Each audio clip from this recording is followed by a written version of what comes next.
সম্মানিত ভিউয়ার, আসসালামু আলাইকুম। আপনারা দেখছেন এনএস আইটি সলিউশন। আপনাদের সঙ্গে আছি আমি মোহাম্মদ নাসির। আজকে আপনাদের জন্য সপ্তম শ্রেণীর দ্বিতীয় সপ্তাহের অ্যাসাইনমেন্ট সমূহের সমাধানের টিপস নিয়ে আমরা কিছু তথ্য শেয়ার করব। এই সপ্তাহে শিক্ষার্থীদের জন্য যে অ্যাসাইনমেন্টগুলো দেওয়া হয়েছে সেগুলো হচ্ছে বিজ্ঞান, তথ্য যোগাযোগ প্রযুক্তি, ইসলাম ও নৈতিক শিক্ষা। আর এর বিস্তারিত দেখতে হলে আপনাকে এই ভিডিওটি সম্পূর্ণ দেখতে হবে। আপনারা ভিডিওটি না টেনে শেষ পর্যন্ত দেখুন। আপনারা যারা এখনও আমাদের এই চ্যানেলটি সাবস্ক্রাইব করেন নাই, আমাদের এই চ্যানেলটি সাবস্ক্রাইব করবেন এবং পাশে থাকা নোটিফিকেশন বেলটি অন করে দিয়ে আমাদের চ্যানেলে আপলোড করা ভিডিও সবার আগে পেতে আমাদের সাথেই থাকুন। তো ভিউয়ার্স, আমরা কথা না বাড়িয়ে আমাদের ভিডিওর মূল অংশে চলে আসি। আমরা সপ্তম শ্রেণীর এই সপ্তাহে প্রকাশিত অ্যাসাইনমেন্টের প্রথম বিষয়টি দেখছি যে বিজ্ঞান। আর এই বিজ্ঞান বিষয়ের অধ্যায় ও বিষয়বস্তুর শিরোনামে যেটি দেওয়া আছে সেটি হচ্ছে প্রথম অধ্যায়, নিম্ন শ্রেণীর জীব, ভাইরাস ও ব্যাকটেরিয়া, অ্যান্টামিবা। অর্থাৎ এই প্রথম অধ্যায়ের এই পার্টগুলো থেকেই কিন্তু এই নির্ধারিত অ্যাসাইনমেন্টটি দেওয়া হয়েছে। আমরা এখানে যে প্রশ্নটি দেওয়া আছে সেটি একটু পড়ি। পৃথিবীতে অসংখ্য ভাইরাস, ব্যাকটেরিয়া, ছত্রাক ও অ্যান্টামিবা আছে। এদের সবার গঠন ও বৈশিষ্ট্য একরকম নয়। এদের মধ্যে প্রকৃতিতে কিছু ভাইরাস ও ব্যাকটেরিয়া মানুষের উপকার ও অপকার করে থাকে। প্রথম প্রশ্ন এখানে যেটা দেওয়া আছে সেটা হচ্ছে অ্যামিবিক আমাশয় কোন অণুজীবের কারণে হয়।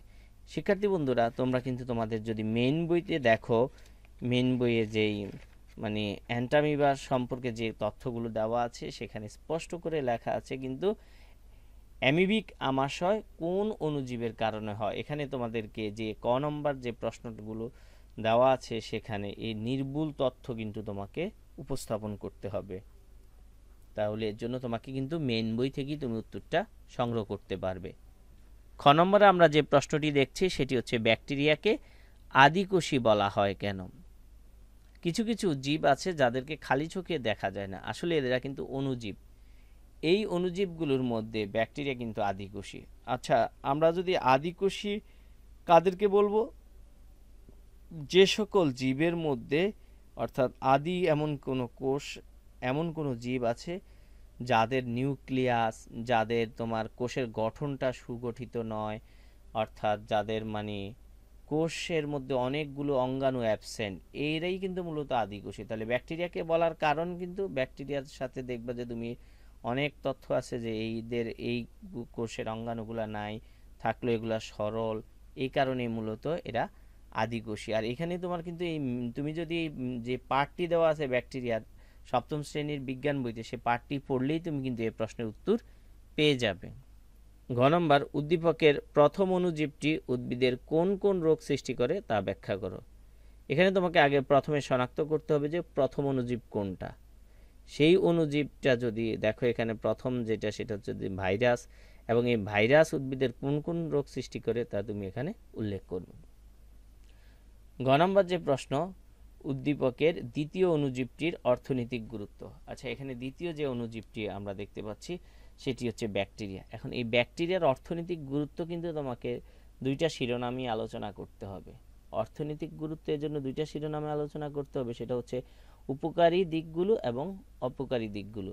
অপকারী দিকগুলো সে কারণ এই অর্থনৈতিক ক্ষতিটা করে, তাহলে তারও কিন্তু গুরুত্ব রয়েছে এবং সেটা থেকে তুমি কিন্তু এই কারণগুলো জানলে বাঁচতে পারবে। আর যেটা উপকারী দিকগুলো সেটা হচ্ছে যে এই ব্যাকটেরিয়া কি কি উপকারে আসে, কি কি সুবিধা ব্যাকটেরিয়া থেকে পাওয়া যাচ্ছে, সেগুলো হচ্ছে অর্থনৈতিক গুরুত্বের অন্তর্ভুক্ত। এখানে আমরা কিছু সংক্ষিপ্ত প্রশ্ন দেখতে পাচ্ছি, সেটা হচ্ছে ছত্রাককে মৃতজীবী বলা হয় কেন। এখন ছত্রাক মৃতজীবী, আসলে মৃতজীবী কারা?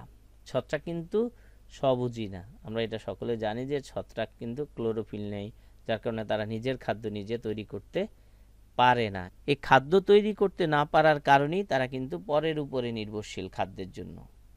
এখন পরের উপরে যদি নির্ভরশীল হয় এবং এই ধরনের কোন কোন বিষয় বস্তুর উপর নির্ভরশীল, আর এরা মূলত মৃত বস্তুর উপরই কিন্তু এই জন্মে বা এদের বাসস্থানগুলো হয়। সেখানে এই যে মৃতজীবী বস্তুর উপর নির্ভরশীলতার কারণেই কিন্তু এরা মৃতজীবী। এখানে ভাইরাসকে অকোষীয় জীব বলা হয় কেন? এখন ভাইরাসের মধ্যে যে কোষটা রয়েছে সেটা কিন্তু আসলে মূলত কি সুগঠিত না।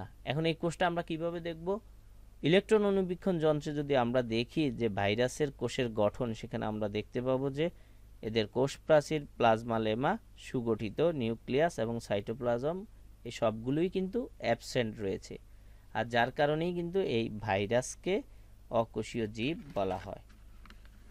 তো আশা করব শিক্ষার্থী বন্ধুরা তোমরা এই যে অ্যাসাইনমেন্টের যে বিষয়বস্তু এগুলার কিন্তু এই উত্তর তোমরা খুঁজে বের করতে হলে তোমাদের পাঠ্য বই অর্থাৎ বিজ্ঞান সপ্তম শ্রেণীর বোর্ড বই থেকেই তোমরা কিন্তু এই উত্তরগুলো সংগ্রহ করতে পারবে।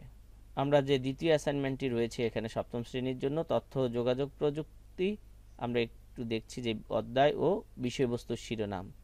প্রথম অধ্যায় পার্ট 1 ও 2 ব্যক্তি জীবনে তথ্য যোগাযোগ প্রযুক্তি, পার্ট 3, 4 ও 5 কর্মক্ষেত্রে তথ্য ও যোগাযোগ প্রযুক্তি, পার্ট 6 ও 7 সমাজ জীবনে তথ্য ও যোগাযোগ প্রযুক্তি।